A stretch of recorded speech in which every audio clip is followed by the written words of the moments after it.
Our third style is postmodernism.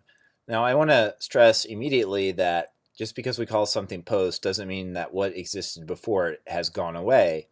What it means is that we've had one thing, and because we had that thing, we can now have something else. In other words, postmodernism had to have modernism in order for it to exist, but just postmodernism existing doesn't mean that there's no more modernism. You still have them. Now, one may be more dominant at a time other than another, but really they're just different styles to be distinguished from one another. So what's postmodernism anyway?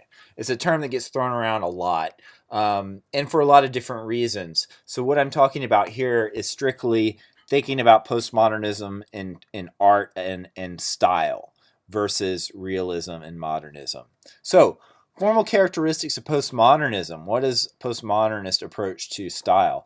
There tends to be a high degree of quotation. So if you think about modernism always being that you've got a new style, a new innovation, a new way of seeing, a new way of telling stories, postmodernism essentially recycles what existed before. It kind of arises from the sense that there's no more innovation to happen, or why would you bother innovating when there's been so many different things before? So what you see in a postmodern approach is a lot of quotation of different styles, putting them together perhaps, or just recycling styles that existed before.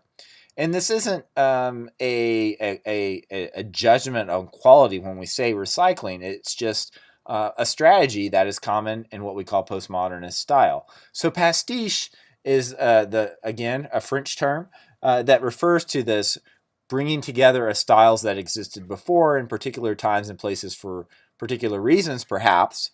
But in this case, they just become a style. They are just something that you adopt.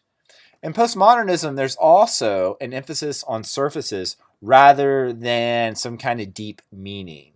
So if in modernism the idea is that you're adopting new styles and being innovative in how you use form in order to say something, in order to have something to say, postmodernism is just about style. You're just adopting that. You don't want to be meaningful. You're not trying to be meaningful. The things that you do don't necessarily have something that needs to be interpreted in order to be understood. Instead, there tends to be an emphasis on irony, which means saying one thing and meaning something else. And so that makes perfect sense when you are borrowing a style for someone else, but doing it for different reasons. Also, in postmodernism, there tends to be a mix between what has been in the past considered low culture versus high culture. So low culture would be, or again, these aren't value judgments on my part. I'm just using them to describe these things. Low culture would be popular culture, TV, pop music, things like that, versus high culture of, opera, the symphony, fine art, those sorts of things.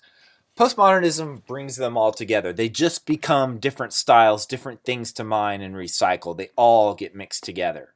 So, really, I think probably the preeminent postmodern artist of all time is Andy Warhol, who was both a visual artist and a filmmaker as well. Starting in the 1960s, he really got more into making films than he did, his famous Campbell soup cans and things like that.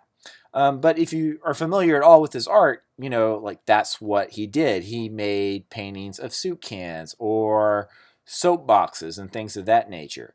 And he's a great example of borrowing styles and recycling and the mixing of high and low where, consumer products become just as fit a subject for art as anything else. And he also really rejected the notion that you should read meaning into what he did. So I'm going to play for you a very brief interview with him from 1964, and you're going to get a sense of his whole attitude about what art is about and what he did. So this is Warhol interviewed, and this is, I think, is his manager sitting next to him. Andy, do you feel that the public has insulted your art? No. Why not? Well, I hadn't thought about it. It doesn't bother you at all, then? No. Well, do you think that they've shown a lack of appreciation for what pop art means? No. Andy, do you think that pop art has sort of reached the point where it's becoming repetitious now? Yes. Do you think it should break away from being pop art? No. Are you just going to carry on? Yes. So you can see in that interview, he gave one-word answers to every question, and some of them were even contradictory. He's refusing to engage in this discussion of what's meaningful about his art. And in fact, in interviews, he would often do things like give contradictory answers, things that were absolutely different from what he had previously said before, just to kind of stifle that sense that you had to discover the meaning of what it was that he was doing. So pop art and postmodernism do not equal the same thing, but pop art in a lot of ways is an example of a postmodern approach to style. Okay, so characteristics of the postmodern style. Well, it's typical to think of in the postmodern style, the artist is a kind of cultural bricoleur. That is, this is, again, a French word, and that means what it sounds like, bricklayer. And the idea is that as an artist, you're using these found objects, things that exist around you in the world, and you put them together in different ways and combine them and make something new. So you're borrowing, you're recycling, and it's the way in which you go about putting those things together that creates the art.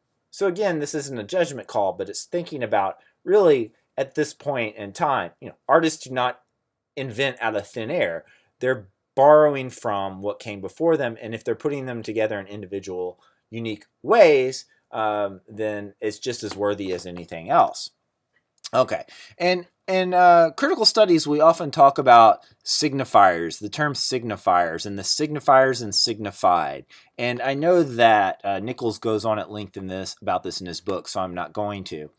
But the idea, of course, is that a signifier is what you see, and then it means something.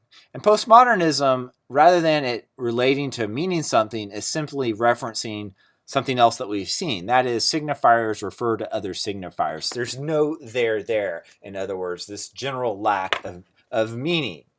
So, in Nichols, in his explanation of this approach, he really stresses how the postmodern style seems to suggest that one imagined world is like any other imagined world, more so than any reality.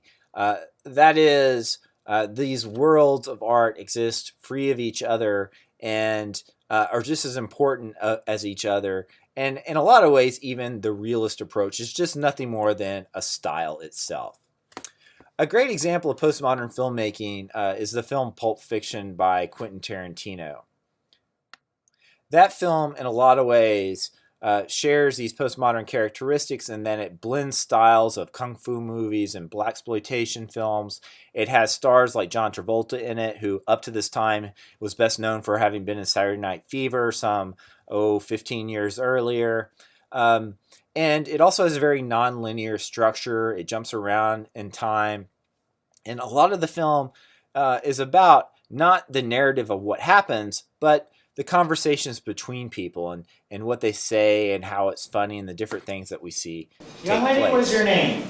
So I'm going to play for you here the scene. And how about your fella here? It's in a restaurant actually, and it's great because All right, let's see what the you can restaurant, do. all the Take it servers away. are like people from the actors and musicians and such from the 50s. So it's a kind of recycling itself. It's created this world of all these recycled stars from the past. And the narrative in this film just kind of stops at this point.